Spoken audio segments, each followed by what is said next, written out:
நான் கடந்த 10 வருஷமாக தியானம் ப்ராக்டிஸ் பண்ணிகிட்ருக்கேன். ஆக்சுவலாக 1996 அப்போ வந்து நான் 6th கிளாஸ் படிச்சுட்டு இருந்தேன். அப்போவே எனக்கு மெடிடேஷன் ப்ராக்டிஸ் இருந்தது, ஆனால் ரெகுலாரிட்டி இல்லை. இது நான் ஏன் சொல்கிறேன்னா, நீங்கள் விடாதீங்க. தி பெஸ்ட் மெடிடேஷன் இது தான். நான் வேறு சொசைட்டிஸ்க்கும் நான் போய் ப்ராக்டிஸ் பண்ணேன். பட் தாட்லெஸ் ஸ்டேட் எங்கே ரீச் ஆகுது அப்படின்னா, நம்மளுடைய இந்த ஆனாபானாசதியில் தான் ரீச் ஆகுது.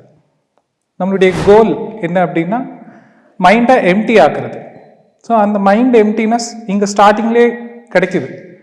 நிறைய சொசைட்டியில் ஏதேதோ ஆசனாஸ், ஏதேதோ லைக் ப்ராக்டிஸ் வேறு எல்லாம் சொல்லித்தராங்க. பட் அங்கே எல்லாமே என்ன நடக்குதுன்னா, மைண்டு வேலை செய்யுது. அப்போ மைண்டு வேலை செய்யுது அப்படின்னா, நம்ம அந்த எம்டினஸ்ஸை போய் ரீச் பண்ண முடியாது. நம்மளோட கோல் அந்த எம்டினஸ்ஸை ரீச் பண்ணுறது. சரி, ஏன் அந்த எம்டினஸ்ஸை ரீச் பண்ணணும் அப்படின்னா, அதுதான் நம்மளுடைய ரியல் செல்ஃப். நமக்கு எனர்ஜி எப்போ கிடைக்குது? நமக்கு மட்டும் இல்லை, அனிமல்ஸ், பேர்ட்ஸ், எந்த ஒரு லைஃபுக்கும் எப்போ எனர்ஜி கிடைக்குது? எல்லா லிவிங் பீயிங்ஸ்க்கும். அவங்களுக்கு தியானம் தெரியாதுல்ல, நமக்கு தான் தியானம் அப்படின்றது நம்ம ப்ராக்டிஸ் பண்ணிகிட்டு இருக்கோம். இவன் மனுஷங்களுக்கு கூட ஒரு பர்டிகுலர் டைமில் மட்டும் எனர்ஜி கிடைக்கும். எப்போ? S, super. ஸோ அந்த ஸ்லீப்பில் என்ன இல்லை? மனசு, புத்தி, சித்தம், அகங்காரம் எதுவுமே இல்லை. அந்த நிலையில் நான் ஆணா பெண்ணா, எனக்கு என்ன பிரச்சனை இருக்குது, எனக்கு எத்தனை பசங்க, ஸோ அங்கே நான் அப்படின்ற அகம்பாவமே இல்லை. அந்த நிலை ஸ்லீப்பில் என்ன ஆகுது அப்படின்னா, விழிப்புணர்வு இருக்காது. தியானத்தில் என்ன இருக்குன்னா, விழிப்புணர்வு இருக்கும். எண்ணமில்லாத நிலையை ரீச் பண்ணுறது தான் நம்மளுடைய கோல். முழிச்சுக்கிட்டு இருப்போம், ஆனால் எண்ணங்கள் இருக்காது. இதுக்கு பேர் தான் தியானம். தியானம் அப்படின்னா தி ப்ளஸ் யானம். தி அப்படின்னா ஞானம். ஸோ ஞானத்துக்கு பயணம், யானம் அப்படின்னா பயணம். இது எல்லாத்தையும் நீங்கள் எங்கே கேட்குறீங்க? நான் பேசுறது, என்ன பார்க்குறீங்க இல்லையா, இது எல்லாம் எங்கே நடக்குது? நமக்குள்ள நடக்குது எல்லாமே. நீங்கள் இப்போ உங்கள் பாடியில் இங்கே இல்லை அப்படின்னா இது அதிகமாக கேட்க முடியுமா? அப்போ ஏதாவது பிரச்சனையை நம்ம வந்துட்டு வெளியே வந்துட்டு சரி பண்ணணும்னு ட்ரை பண்ணுவோம். வெளியே எதுவுமே சரி பண்ண முடியாது. எல்லா பிரச்சனையும் எங்கே இருக்கு?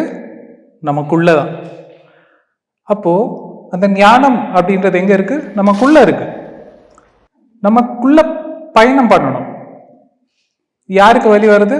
நமக்கு வருது. யாருக்கு துக்கம் வருது? நமக்கு வருது. அப்போ எல்லா பிரச்சனையும் எங்க இருக்கு? நமக்குள்ளதான் இருக்கு. ஆனா நம்ம எல்லாரையும் வெளியே பிளேம் பண்றோம். வெளியதான் பிரச்சனை இருக்கு, அதனால்தான் எனக்கு கோபம் வருது, அதனால்தான் எனக்கு துக்கம் வருது. கோபம், துக்கம், பொறாமை, வருத்தம் இதெல்லாம் ஏன் வருது அப்படின்னா, ஞானம் இல்லாததுனால வருது. அப்போ அந்த ஞானத்தை நம்ம எடுத்துக்கணும் அப்படின்னா, மைண்ட் ரிலாக்ஸ்ட் ஸ்டேட்டுக்கு நம்மளை கொண்டு போகணும். இந்த பஞ்சபூதத்துல நிலம், நீர், காற்று, ஆகாயம், நெருப்பு, எதை நினைச்சாலும் மைண்ட் ஒர்க் ஆகும். பூமியை நினைச்சா அதுக்கு ஒரு உருவம் இருக்கு. தண்ணி நினைச்சா ஏதாவது லைக் அந்த டிரான்ஸ்பரன்சி அதெல்லாம் இருக்கு இல்லையா, அப்போ அங்க மைண்ட் ஒர்க் ஆகுது. ஃபயர் நினைச்சா எல்லோ, ரெட்டு, ப்ளூ, கிரீன் அப்படின்னு சொல்லி கலர்ஸ் இருக்கு, அங்கேயும் மைண்ட் வேலை செய்யுது. ஆகாயத்தை நம்மளால நினைக்க முடியாது, இட்ஸ் ஸ்பேஸ். ஸோ அந்த ஆகாய நிலையை தான் நம்ம மெடிடேஷன்ல ரீச் பண்றோம். அப்போ அந்த ஆகாய நிலைய, இறை நிலைய ரீச் பண்ணணும் அப்படின்னா சுவாசம் ஒண்ணுதான் வழி. சுவாசத்துக்கு ஏதாவது உருவம் இருக்கா? உங்களை சுவாசம் அப்படின்னு சொன்னா உங்களுக்கு ஏதாவது மனசு வேலை செய்தா? எதுவுமே இல்லை. அப்போ நம்ம உயிரோட வாழ்றதுக்கு காரணம் என்ன? சுவாசம் தான். ஸோ இந்த கிளாரிட்டி கொடுக்கணும்ட்டு நினைக்கிறேன். அதுதான் நம்மளுடைய இயல்பான இயற்கையான சுவாசத்தை கவனிச்சா போதும், ஆட்டோமேட்டிக்கா நம்ம அந்த இறைநிலைக்கு போயிடுவோம். அப்போ அந்த புரிதல், ஸ்பிரிச்சுவாலிட்டியில, பிசிக்கல் லைஃப்ல வர வேண்டிய புரிதல் இந்த இயல்பா நடக்கிற சுவாசத்தை கவனிக்க கவனிக்க கவனிக்க நமக்கு ஆட்டோமேட்டிக்கா புரிய வரும்.